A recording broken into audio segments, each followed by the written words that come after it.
हज मॉडल है। इसको बनाने का मकसद ये है कि हम तमाम मुसलमानों को बता सकें कि हज कैसे किया जाता है।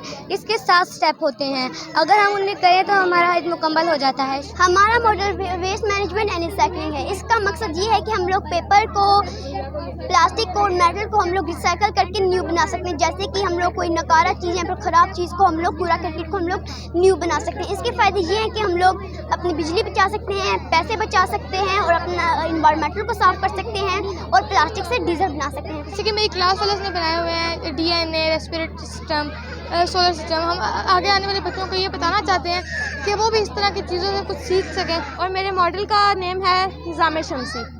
ये मेरे मॉडल बनाने का पर्पस ये था कि मैं बस बताना चाह रही थी कि अल्लाह ताला ने हमारे रहने के लिए कितना अच्छा निज़ाम कायम किया है। क्योंकि इन मोस्ट केसेस यहाँ पे देख सकते हैं आप, क्योंकि कुछ शहरों में ज़्यादातर हवा नहीं होती, उनमें हम लोग सर्वाइव नहीं कर पा सकते। हमने अपने स्कूल में साइंस और आर्ट एग्जीबिशन का इनेकाद किया गया है। मैं समझती हूँ ये हम निसाबी सरगर्मियाँ बच्चों के लिए बहुत ज़रूरी हैं। बच्चों का कॉन्फिडेंस, बच्चों की तख्लीकी काविश, तख्लीकी सलाहियतें हमें नज़र आती हैं और बच्चे हर मैदान में अपने कदम जमा सकते हैं, अपनी सलाहियतें आजमा सकते हैं। ये जो आज का हमारा प्रोग्राम था, उसकी एक जो हम मैसेज देना चाहते हैं अपने तलबा को और अपने पेरेंट्स को कि वो हर मैदान में अपने बच्चों को आगे लाएं, अपनी सलाहियतें बच्चे आजमाएं। और यही जो है RGS स्टूडेंट्स की स्पेशलिटी है कि वो हर जगह अपनी बेहतरीन सलाहियतें दिखा रहे हैं।